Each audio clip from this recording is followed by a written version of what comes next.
have enough water. So they've got to grow food by other methods, and that applies to a lot of us, actually. We've all got that problem, even though we may think we're safe. And the third place to grow food is what's behind me. That's Kiribati, actually. Now, Kiribati has got a little agriculture. They grow coconuts and vegetables. But as you can see behind me, it's very flat. It's only 2 meters above the sea level, and it's going under. This country, which consists of 1,000 islands, will no longer exist in about 30 years' time, because the salt water has come up and it's now poisoning the vegetables and the trees.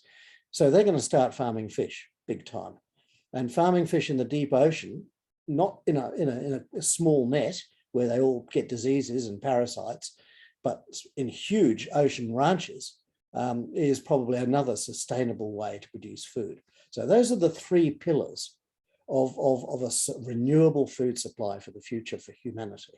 So basically, the first one is regenerative agriculture, which is agriculture much better done than today. Urban food production, which includes, I must say, things like the Impossible Burger and meat made from animal stem cells and things like that instead of from animals, and deep ocean aquaculture. If we do all 3 of these things, we can feed humanity through the peak in population until the women of the world get control of this place, and they're already reducing the population, right? And they did that without asking men. They just got on and did it. But it's going to take some time to get the population down from 10 billion to where it's sustainable, which is 2 billion. Okay, that's going to take about 100 years. The alternative is a crash. And the crash, if it happens, would happen because of climate crop failures, which then lead to mass refugee outpouring, which then lead to wars, some of which could be nuclear. So big famines, basically, which we could probably start to see towards the middle of this century.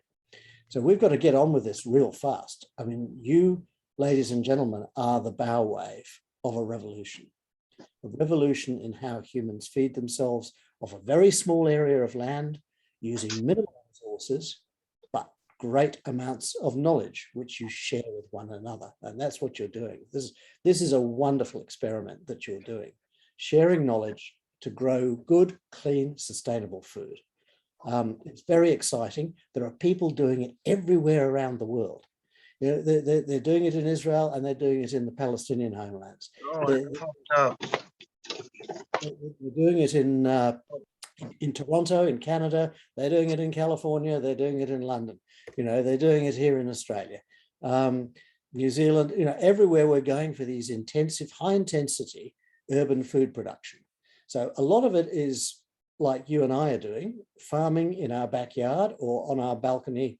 You know, if we live in an apartment or something like that, a lot of people farming their balconies now. There's a lady called Indira Naidu here in Australia who's written books about this, how to farm your balcony, how to grow a lot of food in a very small area. And look, it's tremendous fun. It's fresh. The food is uncontaminated. You know, hopefully there's not too much air pollution getting into it. If you check your soil to make sure the soil is nice and clean before you start up, you can keep going. You put all your waste into a compost bin, pass water through it, and you put the water with the nutrients back onto the vegetables. You know, you can recycle an awful lot of stuff. You know, your kitchen waste and things like that doesn't have to go in the garbage. It can go back into your farm. And, you know, as I say, there's a movement of this now, and COVID has been brilliant. I have to say this, the great advantage of COVID is that everyone's been locked up in their houses, and they didn't know what to do with themselves, so they started growing their own food. You know, and of course that led to recipes and cooking shows, and, you know, there's an absolute ferment on social media of people swapping ideas and experiences now for better ways to grow your own food, more interesting foods to grow. Now, I'm going to stop there, but I just want to leave you with one fact. Currently, the human species eats about 300 different plants Okay, so if you went to the biggest market in the world, I don't know whether it's in New York or in Amsterdam or somewhere, and you counted all the different plants represented in that market, you'd come to a total of about 300, maybe a few more. There are 30,500 edible plants on planet Earth. We have not even begun to explore our home planet for things that are good to eat. Now, I know that because I have an agronomist friend who has compiled a database of all of those different crops. So the world is your oyster. There are 30,000 different plants that you can grow, many of them on your own balcony. So, I leave you with that thought. This is a very interesting adventure that you're on. Thank you. Photogenic, you want to go from here? Sure, thank you. Thank you. So at this time, we definitely want to go into our discussion of the book. And I have a few questions that I will ask those that had an opportunity to read. What was the most impactful or striking chapter or content you learned from the book? Well, I think it was there that I started to realize the importance of food to world peace. I didn't write about it in that book, but that was the thought that came to me. As I wrote about it, I began to see more and more cases of conflict where people were disputing over areas of land, over water, and even over food itself. Now, not many people know that World War II was actually a food war, because the German war aim was to capture the Soviet grain growing areas. That was their entire purpose for starting the war. The Japanese wanted to take over Manchuria and northern China, a lot of it for food production because they'd had a terrible time during the Depression. So, the motive for conflict among human beings, the most likely cause of conflict very often is a lack of food, land, and water. So that was the most important insight that I think I came to while writing the book. But the thing that scared me the most was that the speed at which we were losing soil, we were running out of available water, especially as huge cities were springing up. In China, the North China Plain has fed 400 million Chinese for quite a while. But the big cities, Tianjin, Beijing, and so on, are taking the water from the farmers. And that's happening worldwide. That's happening in North Africa, in the Middle East, everywhere you look. The cities are taking the water from the farmers. Farmers can't grow crops with no water. So we're pulling out the supports of agriculture as fast as we can go, and we're not replacing them with anything. But cities, the water flows through the city. You can catch it at the far end, you can cleanse it, and you can use it again if you want to. So, a city is potentially a sustainable food machine if we catch the nutrients and the water and reuse them. So I think that was probably the most important insight. And the fact that there were people doing this everywhere and loving it. Yeah. And so I would like to hear from also folks here if there was any striking chapter of content that you learned from the book as well. One of mine was let me see what chapter it was. It was about eating oil and how much energy do we need to eat daily to maintain a healthy lifestyle. That really captured my heart, because I was like, we eating food for energy and all that good stuff and eating the oil. Can you expand on that, Mr. Julian, how much we should be eating to? Well, a big city like New York gets its food from many thousands of miles away. The average is about 2,000. A city gets its food from about 2,000 kilometers away. So you're getting your grain from the prairies, and of course you're importing food from all over the world. So, an enormous amount of energy is involved in both producing and transporting that food to get to you. So when you actually look at it, when you look at your meal, a single meal, doesn't matter what it is, hamburger or something like that, that's costing 1.5 liters of diesel fuel to get it to your plate, right? So when you eat a hamburger, you're consuming 1.5 liters of diesel fuel. And you're doing that 3 times a day. Okay, so that's an awful lot of petroleum that is causing an awful lot of climate change that is wrecking the growing environment for agriculture. And let me explain why, because it's not so much that the climate's getting hotter, it's that the climate is getting less stable. And the one thing that farmers don't like is an unstable climate, one that goes from drought to flood to drought in the same growing season. They can't handle that. This is one reason why your style of agriculture or food production is sustainable, because it's mostly indoors, or it's in a sheltered place, or it's undercover in a greenhouse or something. It's not subject to climate change.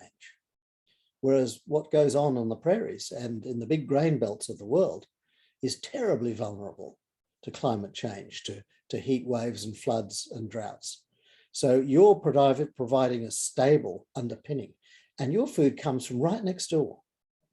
Okay, the food that's grown in cities is eaten in cities. You know, it doesn't go halfway around the world, you know, and waste a lot of petrol doing that. So, you know, that's the important element. We've got to stop eating oil, start growing much more food locally, and enjoying it much more. Very good, thank you. Another, just a quick comment I wanted to make. When I started the book, I referenced the preface, and I was really shocked by it. This book is a wake-up call, and this was like 11 years ago, and you were saying this is a wake-up call, and we're starting to wake up. So I really was like, I was blown away by that.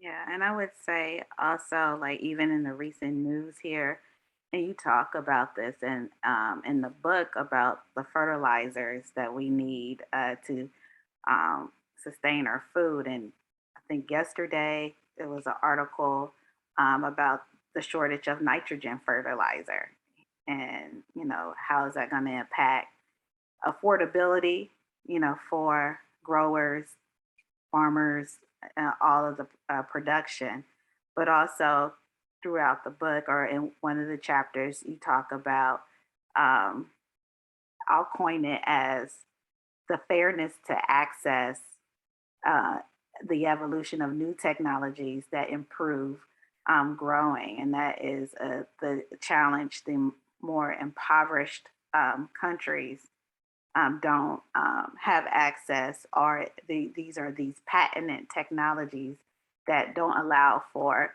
others, for the greater good, to benefit. Absolutely. Food is about human equity, all right? Fair access to food and the ability to produce it is really a basic human virtue. No, we haven't got that. We've got some kind of screwed up society. I don't care which society it is. So let me just refer to the nitrogen thing there, because it's a complicated issue. The world is not short of nitrogen, because 80% of the air we breathe is nitrogen, and that's extracted from the air using natural gas, methane. So every time you extract fertilizer from the air to use on farms as urea or something like that, you're actually making the climate worse. So making fertilizer, nitrogen fertilizer, adds to global warming. It makes the farmer's job more difficult, basically. So that's a stupid way of making. The second thing is that we're overproducing nitrogen by a big, and that's why most of our rivers are eutrophic. Now that means that they're dead and dying, and why you've got that huge dead area at the mouth of the Mississippi. You know, that's from all the topsoil and the nitrogen that's washed off the farms in the Mississippi catchment. That has come down the river into the ocean, and it's killed the ocean.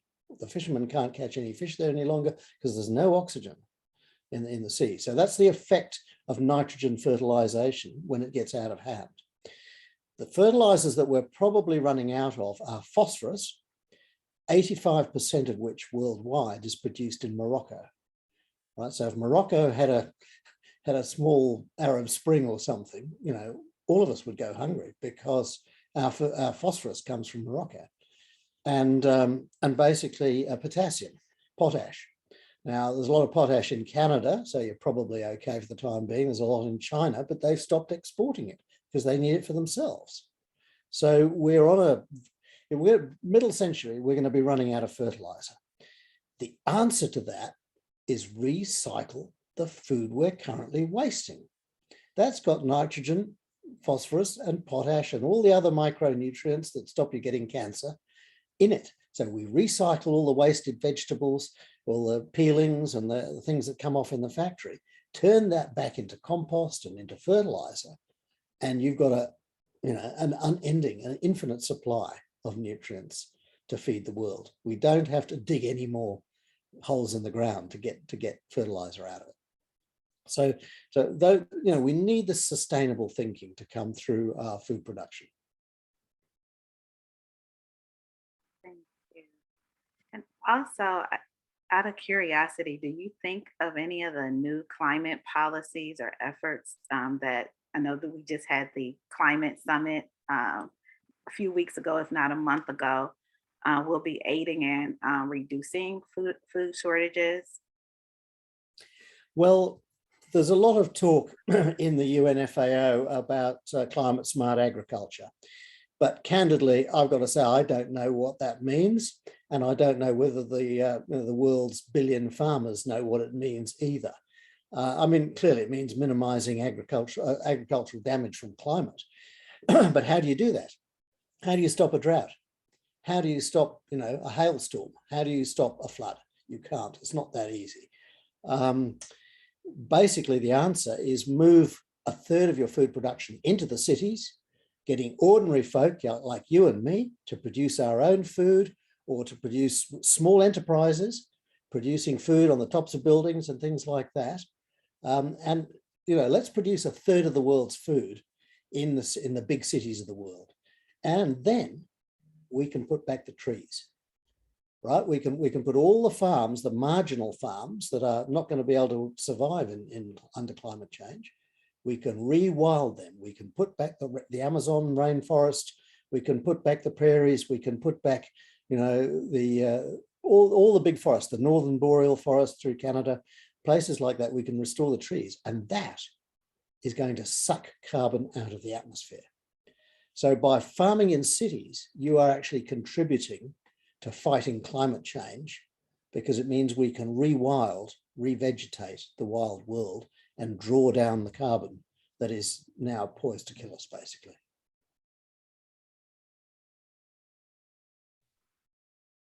Thank you. I just wanted to ask the audience or the Zoom room if they had any questions that they have for the speaker or us. Yeah, I got a question. I missed the beginning of it. So you're saying that pretty much it's too much carbon and nitrogen in the air that's going to cause a problem later on? The nitrogen's okay. That can stay in the air. That's been there throughout Earth's history. Doesn't matter. There's less oxygen because we're killing most of the plants in the world, that we're cutting down the forests. So the amount of oxygen that we've got to breathe is actually declining, but not too fast. We are putting more carbon into the atmosphere. Yes, well, when I was born, it was about 300 parts per million. It's now about 419.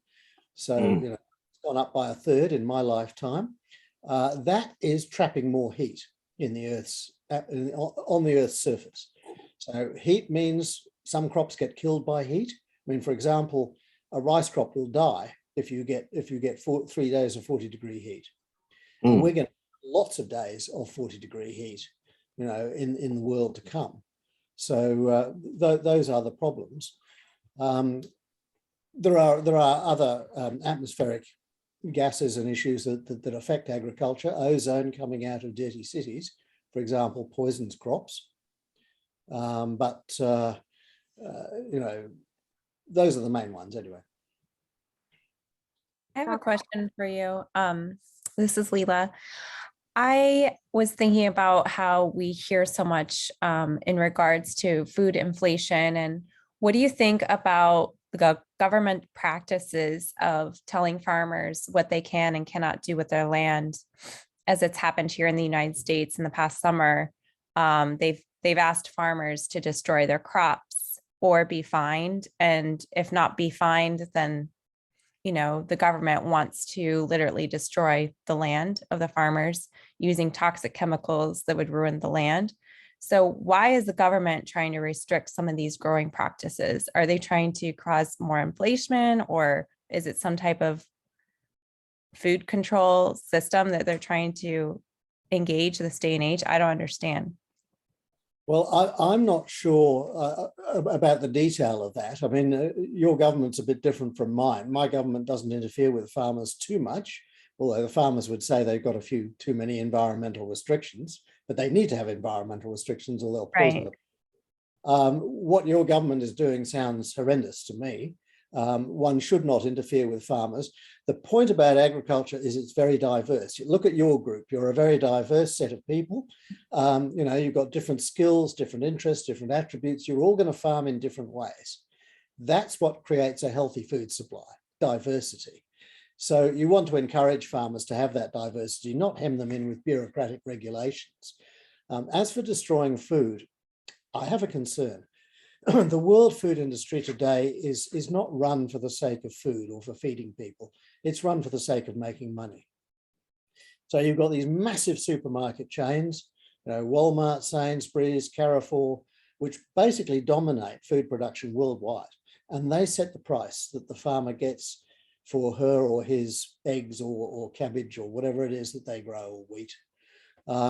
So it's now a huge industrial machine, and it's designed to make money for a very small number of shareholders. So food in the supermarket is not about feeding people. It's about getting the cheapest rubbish onto your plate that they possibly can and making as much profit as they can out of it, and poisoning you into the bargain, I might add. You know, it's very hard to avoid the highly toxic chemicals used in agriculture and packaging and so on by shopping in the supermarket, I have to say. The only way you'll avoid them is by growing the stuff yourself. So you know, if you want to keep yourself clean and keep your children clean, you know, grow your own food is the motto. Grow as much of it as you can. I've got a little, you know, a tiny farm in my backyard, which I could show you some pictures of if that was of interest. But I don't want to bore you. You know, you're probably all doing exactly the same as me. Well, it would be of interest, but we do have a question from the app Fanbase, and so we have Coach Jackie Renita with a question this evening. Oh, the question I have is this only happening in the United States, or it's all over the world that they're, you know, feeding us the toxic, you know, things to, like, cloning meat and stuff like that? Well, I have to say that the United States is the world leader in this area. In other words, it invented industrialized food. Why did it do that? Well, probably because of Henry Ford, actually. Henry Ford invented an industrialized way to make motor cars. And everyone has copied that ever since in other areas of manufacturing, making aircraft or making computers. It's all production line stuff. Well, food production has become production line stuff as well. And they use chemicals to make sure every apple is the same shape and the same color and stuff like that. And it's absolutely absurd, you know. As I say, we're dumping something like 2.5 billion tons of man-made chemicals on the human race every year now, and we're killing 10 million people doing it. And the food supply is a major source of that, and it's a big worry. You know, every child that comes into the world now is poisoned with industrial chemicals before it's born. It's horrific. I'm quoting US organizations, the Environmental Working Group, for example. So the US industrialized food production. Asia never really industrialized food production. They've still got little farms which produce good, clean, healthy food very, very cheaply. And, you know, so that's the contrast. You can still have a healthy food supply like Vietnam without having to have that huge industrial, you know, setup. You don't have to keep all your pigs in close confinement and close to torture for these poor animals, you know, and lowering them into baths of CO2 to kill them. It's a shocking industry, you know. So this kind of mass production it's not going to survive. I can tell you that. It's not going to survive. We're going where I've just said. We're going to go to regenerative agriculture, urban food production like you, and deep ocean aquaculture. So, but the people who run the food supply of the world, and there's only 20 companies who dominate food production worldwide, they're not going to let go without a fight any more than the oil companies are going to let go of the climate issue without a fight. So, we're in for a bruising contest, but you can grow better food, nicer food, tastier food, more local food, more delicious food, and more varied food, especially more varied food, than any big supermarket can possibly provide. So, I think the food revolution, and we've got to talk about it as food, not as farming. We've got to talk about it as what's delicious, what's healthy, what's safe, what's going to give our kids a sound diet to grow up on. That's where it all comes from. And if you market your produce from that perspective, you're going to start winning friends among the consumers. Consumers are going to start asking themselves why they're getting cancer all the time, why their kids are suffering from ADHD.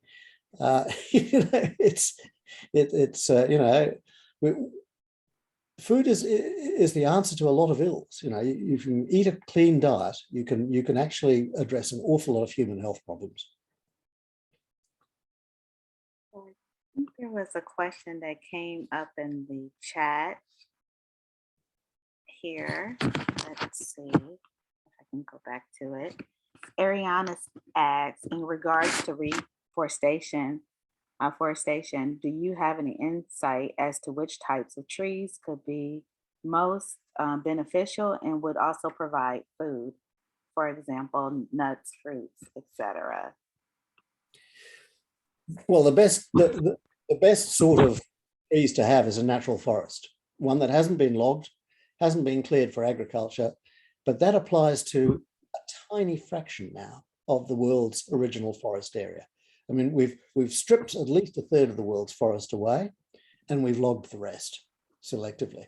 So, that forest has been deprived of many of its species. I mean, the question about what is the best tree to have depends on where you are. Okay, the best tree is the one that grows in your area and your climate. Okay, I mean, let me just give you a quick example. After World War II, when the Indians cleared the Terai, which is the foothills of the Himalayas, they completely clear-felled everything in India and Nepal, cut down all the trees, and then the soil washed down the rivers, the mighty rivers, the Ganga and things like that, and it came out at the estuary of the Ganga. And that's where Bangladesh is today. And basically, we tried to put the trees back. We started planting Australian gum trees, but they're very aggressive trees. They survive in very tough conditions, but you need a pioneer species like that to re-establish vegetation. But what you must then do is take them out and replace them with the local forest. If you've created a desert, it's not easy to turn back into a forest, right? There are steps. So you need very tough species of trees, like mallees and eucalypts and things like that, to pioneer the land until the soil is ready to receive, your oak trees, your beech trees, your pine trees, your elders, all kinds of different varieties. But agroforestry is a worldwide trend.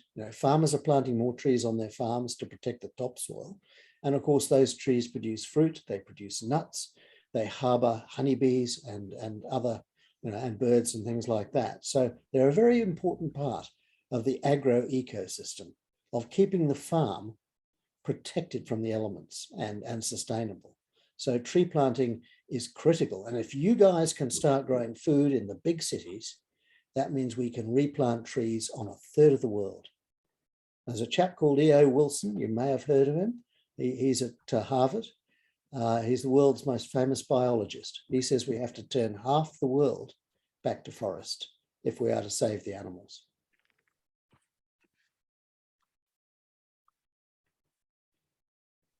Wow, that's incredible.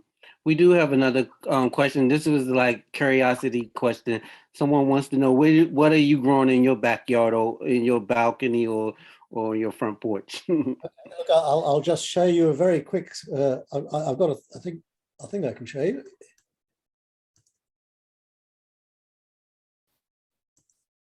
Oh wow!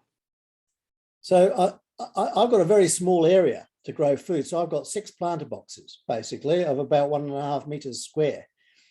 This was last year, so you can see I'm growing beans. I'm growing, broccoli. I'm growing all sorts of lettuces. I'm growing beetroots, all kinds of things like that. Zucchinis, tomatoes. So this is very productive. I change the crops in this little area, 2-3 times a year. So I'm always growing something. All winter I eat my spinach and silver beet and other vegetables, kale and things like that. And in summer I grow what you're growing, probably zucchinis and tomatoes and capsicums and eggplants and so on. So that's the bed at another time of the year. So you can see the sort of, but variety, and natural fertilization. I don't use any chemicals in this. I let the caterpillars and the slugs and snails and have their share. In fact, slugs and snails are good because they eat all the old leaves, so I don't poison anything in my garden. I just have to change the crops if the butterflies are getting a bit aggressive. Now, I just want to tell you briefly, I helped set up a food garden at a mission in the Philippines. It's a 400-year-old mission to feed the poor. And these sisters, the sisters of the poor, are feeding 500 or 600 of the poorest of the poor, the really poor people of Manila every day. And they couldn't afford to do this. They were running out of money because they were buying the food in the market. And I said, why don't you set up a food garden? So, I gave them a small amount of money, and this is what they did with it, and they really used their inventiveness, and then they went out to Rotary and raised more money. So I'm just showing you how the food garden idea really catches on, and this goes back to St. Vincent de Paul, I think, is their founding saint. 400 or 500 years ago in France, he used his garden to feed the poor. So this is a message that's going through time. We can feed each other, folks, and we can do it very interestingly, with delicious food, a wide variety of it. See that walk down there, the government put that in, that's the edge of the Pasig River. The President's Palace is about 500 meters upstream, and the river is revolting. It's full of dead cats and dogs and things like that. But they had this empty bricked area, and I said, put a garden in there, put some food in there, start growing food for the poor. And they've done that. These wonderful nuns have done that, and they've turned into urban farmers. So, that's just a few examples of the sort of things that, that we can, that you could do. And once people have got an enthusiasm for it, the sky's the limit.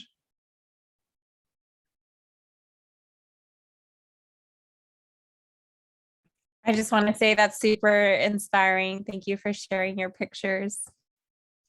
Well, if I could encourage you to help set up a group like yourselves in Shanghai, in Manila, in South Africa, join hands on the internet, give them your ideas, tell them your experiences, and encourage them to do likewise. Because this is how we do it, folks. It's not going to come out of a manual. The government is not going to tell us to do this. We're all going to go hungry in the mid-century if we don't start doing it. I can tell you that. That's the message. So, let's just use this wonderful internet, where you can share bad things, but you can also share very good things. And food knowledge is going around the world at the speed of light at the moment, and that's very exciting. That's what's up. We do have some gardeners in there. Come on, y'all. And I see Portia in there. Michael, ask some questions. You didn't have to read the book if you haven't read the book, but I know you have some questions. It's all about sharing the knowledge. The last chapter in the book is called Food in the Future. And part of Food in the Future is sharing that knowledge. I know you have some questions that you can take back to your fans, your followers. So ask those questions. You can put it in the chat if you feel like it. We'll read it from the chat. Photogenic, you have some other questions you want to jump in real quick? I was out of curiosity, based on what you were discussing in 2010 or 2008, in that period of time, are the current food shortages actually aligning with what you're saying said before? Because I know throughout the book you reference in 2020, in 2025, of a period of where things would be running out. And so has that truly gone to that level of food shortages as forecasted? In local areas, yes. I mean, ask the southwest of the United States. They've had drought after drought after drought in the last 10 years. It's getting very bloody difficult to grow food if you live in West Texas or Southern California, places like that. The Colorado River is just about empty, I believe. So, I mean, water's becoming very, very scarce there. There's a huge problem, obviously, in sub-Saharan Africa. People are migrating up through the Sahara to North Africa, where there is another huge problem. Those people are getting into tiny rubber boats and then motoring across to Spain, Italy, Greece, and so on to escape the famine that is coming down in Africa. I mean, Africa is in a really dire state. The Middle East, 350 million people, going to be 600 million by the middle of the century, and they're already out of water, completely out of water. So unless they start doing what you're doing, they're going to have no food either, right? So it's not going to make you starve in the United States, but what is going to happen is that the US is a very big food exporter, very big exporter of corn, soya beans, wheat, and other staple crops. It's going to cease to be a big exporter. Gradually, over the next 30 years, the US will export less and less. Canada will export a bit more. Russia will export a bit more, but probably not enough to make up the lack of that huge US export contribution. So, everywhere is going to feel the squeeze. Now, it only takes one monsoon failure, basically, for India, Pakistan, Bangladesh, and China and Southeast Asia to starve. There have been 4 monsoon failures in the last 200 years, and they all resulted in dreadful famines where millions of people died. So, if the rains fail to come in Southeast Asia, we've got a real problem. And there are now scientific evidence that the climate cycle that brings the monsoon is starting to break down. So, there's a real worry there too. So, I mean, Central Asia as well is out of water. I'm talking about the stands, Kyrgyzstan and Kazakhstan and all of those places, Tajikistan, they're out of water now. They're heading into a desert climate. So everywhere you look, there are places under, intense and growing pressure. Now, coupled with that, we saw with COVID signs of a breakdown in the global supply chain. Okay, so you probably in the United States, you maybe most noticed it to begin with when all the meatworks, the abattoirs started catching COVID and they had to shut the meatworks. The big pork lines and things like that were shut down. Nobody got any pork that week. So basically you can see how fragile that system of bringing food from a long way away is and how important for maintaining the diet is growing food locally. So, you are the buffer really between the citizens of New York and starvation. Because if the world food chain breaks down, these big cities will starve. There's no city on earth that can feed itself, not one. Okay, and if all the trucks and all the ships and planes failed to come for one day in New York, you'd have a famine by the end of the week. Now, all those supermarkets are restocked overnight by this huge industrial food chain but if that breaks down, whether it's due to climate or war or price of oil or something or other, if it breaks down, then your city goes hungry almost instantaneously. So, and that's a very scary thought. Now, it probably won't happen in New York, but it might easily happen in Mumbai.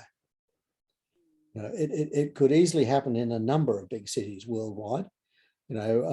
Sao Paulo in Brazil almost ran out of water. New Delhi is running out of water as we speak. Cape Town is running out of water. So these are large cities with populations in the millions. You run out of water, you run out of food. So, there are a lot of places that are teetering at the moment. So far, the system has held up, but it's not going to last forever. I can relate to that in having a friend in Puerto Rico when the Hurricane Maria came to Puerto Rico. I don't know if you guys had friends that lived there that you were in contact with, but I was, and it wasn't a month later, it was like 2 months later, she was writing me how they were starving just for powdered milk. Like I said, I would send her a box from Florida of non-perishables, and she said, can you just send powdered milk? Like and just to understand the deep devastation. And even though I packed this box and it cost me like $500 to send it to Puerto Rico from Florida, and it didn't get there. I was supposed to arrive by Christmas. It didn't arrive till like January, the first week of January. And instead of eating it, she gave most of it away to the people in her town because they just weren't getting food. And this is not very far from civilization, and it wasn't a very big storm. So you can just imagine, like, we're on this slippery slope with climate change and everything else that's happening in our world. Really, the knowledge is power. Sharing people, like teaching people how to grow sustainably, and how to use some of this new technology that's at our fingertips. I don't know if you're familiar with it, but I do tower gardening, and I teach people how to grow with the vertical gardens.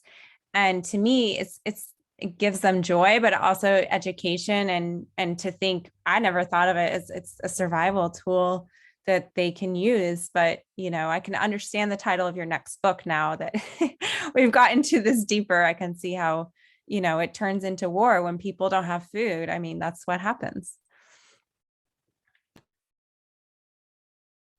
Thank you, Leela. That was great. One of the things in the book, the well runs dries, that's talking about all the water and different things. But one thing that I love that I saw was teach our children to prize water as much as freedom. I really love that you wrote that statement. But what can we do to save the water? What are some things we could do? Well, the first thing to note is that the amount of water on the planet is finite. We can't increase it, we can't decrease it. And only about 1% of it is fresh, right? So most of it is salty and can't really be used for growing food except fish, or fish and seaweed. But the recycling is the easiest thing. For about 30 years now, we've had good technology, membrane technology, where you shove the water through a rubber filter, and all the dirty things that are in it, including salt, get removed, and the water comes out fresh. Now, it takes a lot of energy to do that. So where do you get your energy? If you're burning coal or oil to get the energy, then that's a bad way because you're destroying the climate and agriculture. But if you're using solar or wind or some other renewable form of energy, then you can make as much fresh water as you like out of anything, out of the stuff that's going down the drain, going through the sewer farm and things like that. So we can remove we can remove as many of the nasty things as we like, and we can harvest them. So we can harvest the nutrients, the nitrogen, the potash, the phosphorus and so on, and then reuse those as well. So recycling water is, every city in the world has got to do it. Now, the only city that I know that really does it big time is Singapore. Okay, where you enjoy drinking your own pee, if you want to think of it that way. But it's so clean. It's cleaner than any other water you'll ever drink out of a river. Much cleaner. I mean, a river contains, well, fish poop. so recycled water is the answer for every big city on earth, and it makes complete sense. Why destroy the catchment with a dam when you can just recycle all the water we've already got? The world cities use, I think, 1.3 trillion cubic kilometers of water every single year, and they mostly push it down the sewer pipe or down the drain into the sea. They don't harvest their stormwater. I've got a friend in Japan, a little guy from the town council, who basically passed an ordinance that every big building in Tokyo has to harvest its stormwater. Every drop of rain that falls on that building must be collected. and they can be used for flushing toilets, fighting fires, having showers, watering gardens, etc., etc., etc. But as a consequence of that ordinance, every big building in Tokyo has its own water supply. And that water supply is continually renewed by, this guy calls himself Dr. Skywater. Skywater, you know, it's so the rainfall replenishes it. Instead of being a problem, it becomes an asset. So instead of letting it run down the gutter, which is a really stupid way to treat stormwater, you know, we have to reinvent our cities, basically. And it's pushing from people like you for sustainable water supplies that is going to do the trick. You know, citizens saying we need clean, sustainable water, and not, you know, we don't need to just destroy the catchment. We want it right here now, and you can have it here now. And you can even do this in your own home if you really want to. You recycle your own water. So it's not such a big thing. That's the main one. Obviously, with agriculture, we've got to go for the least water intensive methods of production. So there are people exploring doing things like perennial rice, where the rice is not flooded all the time with water, but it's growing off roots, and it's cropped ratoon like sugarcane. So, you know, there are all sorts of tricks for reducing water use. Obviously, instead of flood irrigation, many people use drip irrigation and micro sprinklers. The Israelis pioneered this brilliantly in the 1970s and 80s. So there are all sorts of ways to save water. I mean, your local hardware store will have lots of those water-saving technologies available to put in on your garden. If anyone lives in Maryland, like we do have rain barrels, and the state gives you money back if you buy a certain size rain barrel. So I've recently purchased some rain barrels, and I'm getting money back on it. So look at your state to try to save that water. But could we use our bath water and grow our food too? Yes, of course you can, because your bath water has only got soap and a bit of sweat in it. You know, that doesn't do any harm to plants at all. In fact, soap contains phosphorus, so you're feeding the plants. So your bath water or your shower water is tremendously useful for that kind of thing. So and you can use it also to flush your toilet or something like that. I don't recommend you recycle your own physical waste. That's better done at the urban scale, but lots of people do it. I mean, as you know, Chinese agriculture for 10,000 years was based upon, night soil, spreading human waste on the fields. But the problem with that is it contains diseases as well as nutrients. So they couldn't control, the diseases, the human diseases. So it's not a recommended system for the modern age. But it's possible to get around all of these things. The technologies exist. There's nothing new here to be invented to recycle water and nutrients. It's just a case of putting them together and making viable go of it for whatever type of farm it is you've got.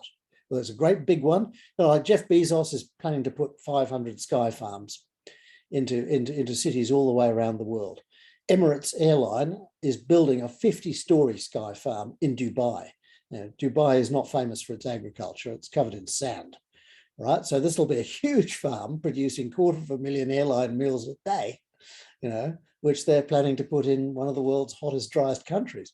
But that's what you can do. So there are lots and lots of people on this thing, and there are details in my book, and I could show you picture, but I think we're running out of time. Yeah, we're running out of time. We're gonna there's a few more questions. One person, Art W, wants to know, what are your thoughts on seed saving? Is it a lost art or what? Absolutely no. I gather I buy most of my seeds from a big seed saver organization because I happen to like the traditional varieties. Sometimes the traditional varieties, because they grew up in the non-pesticide era, are more pest resistant. Okay, they were designed to be tough. If you grow a Cox's orange pippin apple, you'll know what I'm talking about. It's got an outside skin like a suit of armor. No bug can get through it. So yeah, I think seed saving is important, but make sure you save the right varieties. But I recommend people do it as a co-op, and that way you can have a much greater range of seeds. So I'm planting a tomato this year that was bred by Italian grandmothers. It's just a huge meaty tomato that makes beautiful spaghetti sauce, you know. And you know, that's the kind of thing that you only get from a seed saver organization. You'll never get that in the gardening shop. So it's very important to belong to those. There's I don't know, you must have them in America, but we have a thing called the Diggers Club in Australia, where you can buy the seeds online, and it's just so easy. Photogenic, pass it to you. Okay, do we have time for one more question? I do see Big Steel, the urban garden, with his hand up. Go ahead, Big Steel. No, I just wanted to ask about like hydroponics and aquaponics, because you know it's a lot of talk with hydroponics and how the plants get the nutrients. And with putting nutrients in the hydroponic system, is it the same as growing in the ground? Is it getting the same nutrients from the ground? I want to know what your thoughts on that. Right, it's a very good question. And no, it's not the same as growing plants in the ground. The ground contains a lot of micronutrients, right? Not just NPK. It contains a lot of very small things, molybdenum, you know, copper, zinc, things that are there in tiny amounts that your body actually needs to protect it from disease. For example, there are certain micronutrients that protect you against bowel cancer, and they're really only available from the soil, basically. Now, and farmers don't spread them with their fertilizer, as a result of which the world's soils, even the soil, is becoming depleted in micronutrients. And this is a real problem, because the lack of micronutrients leads to disease of various different kinds. So this is why I recommend that if you're growing plants hydroponically, that you actually run a compost for all your vegetable waste and garden waste, and you use it, because that contains quite a lot of micronutrients, and you may have to add some micronutrients if you find that your nutrient mixture is deficient in those key micronutrients. So if you possibly can, do chemical tests on your nutrient mixture to find out what's in there and what isn't, and give your plants the supplement, not only so that they grow healthily, but so that you grow healthily as well, because these things are tremendously important for human beings to protect them against disease and give them good health. Micronutrients, and there's a whole raft of them. There's hundreds of them, and some are more important than others. I mean, obviously, iron is important in the diet. Why do we eat spinach? Women particularly need iron in their diet. So spinach, along with eggs and other things, is a good source of iron in the diet.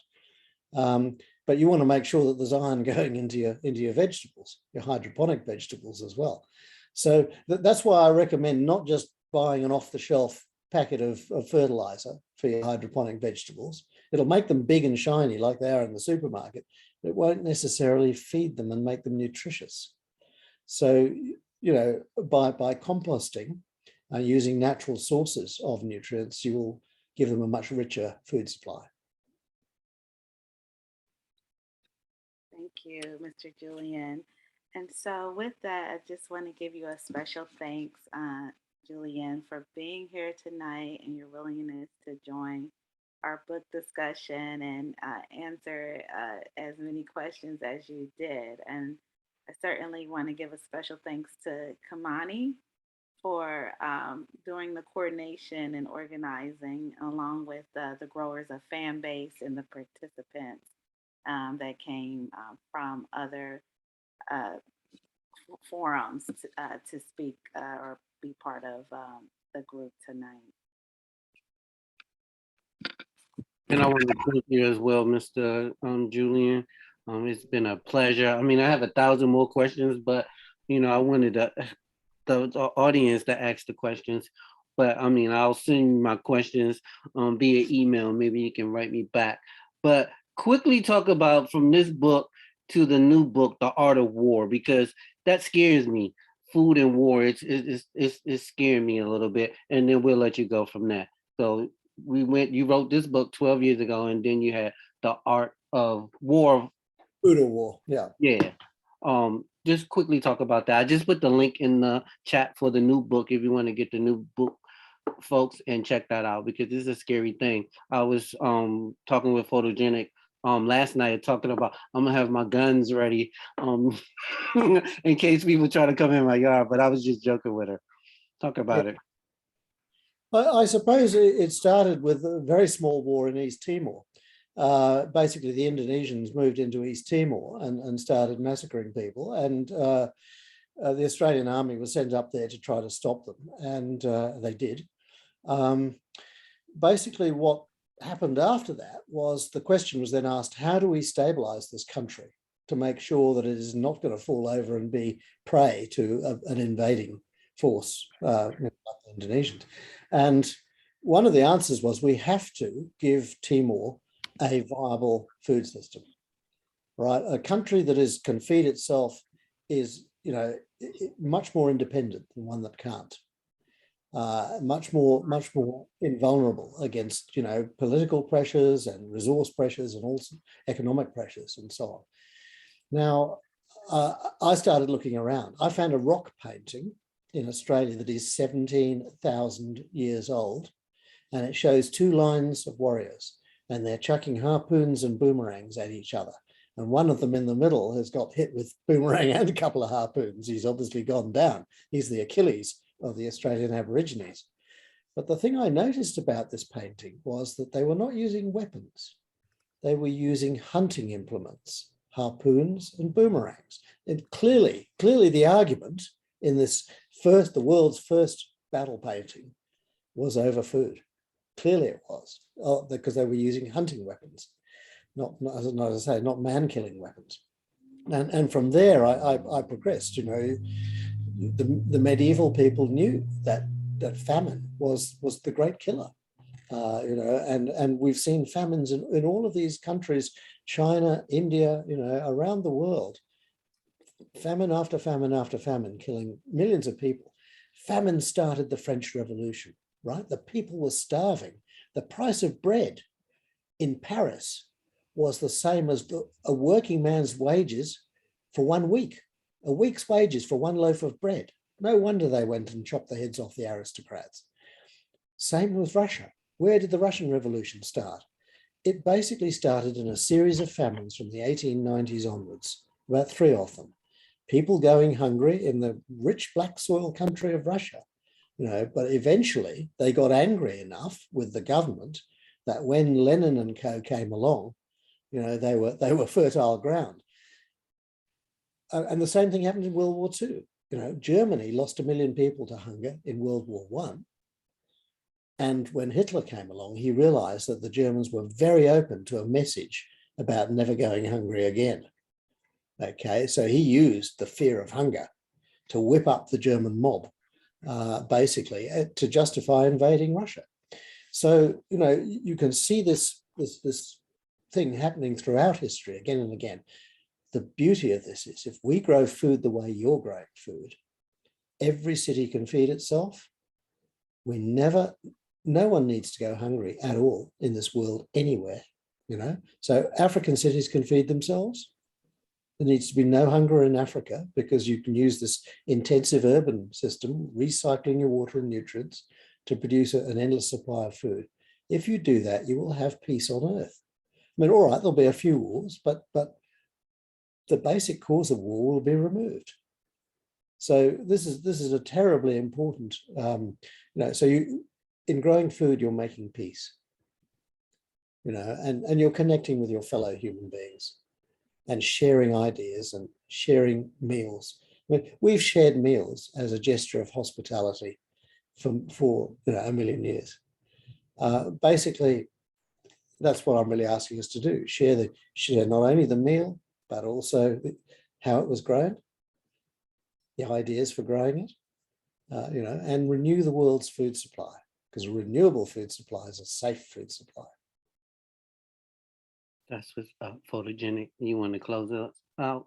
Real quick, if you want to get on my live on the Instagram after this Zoom, we can talk about your thoughts, share your opinions. You can get a little crazy if you like. If you want to come over to my IG at Garden Beats. I'll be over there for a little bit. Photogenic, please join me over there for a little bit if you can. But I'll let you close it out. Again, thank you, Mr. Julian Cribb. From me and from my heart, I appreciate it. Thank you. Thank you, everyone. And equally, if you want to engage with the growers of Fanbase, you can learn more through Kimani or I, and we can show you how to download that app if you want to connect with us on Tuesday night. But again, thank you, Mr. Cribb, and all of the participants for joining this book discussion about the coming famine. I hope that you all will purchase the book if you haven't already. I have Food Award. I didn't tell you that, Kimani. So that's on. I ordered both at the same time, and so that is my next read. So I hope to see you all in other arenas in terms of growing food and discussing food. And I hope you walk away with encouraging others about our needs for food and how to get involved, to whether that's on a policy level or on a personal level. Please do get involved. To get involved and share your knowledge. Take this information that you received tonight, this free information that you received tonight, and go tell all your friends and all your coworkers and everybody what's the deal with the coming famine and how we can correct it, and then get into that food of war. Because that's the next book I'll be buying as well for a Christmas gift. But yeah, thank you, Photogenic. Come on over to Garden Beats Live in a minute if you like, and tell me what you really thought. All right. Have a great night. Thank you, Mr. Julian. Thank you. Thank you. Thank you so much for your time. Thank you. Enjoyed it. Bye. I'll let everybody slowly disappear. Okay. Thank you, everyone. You're welcome. Thank you. You're Awesome. welcome. You're welcome. Welcome. Okay, I'm going to end it. Thank you. And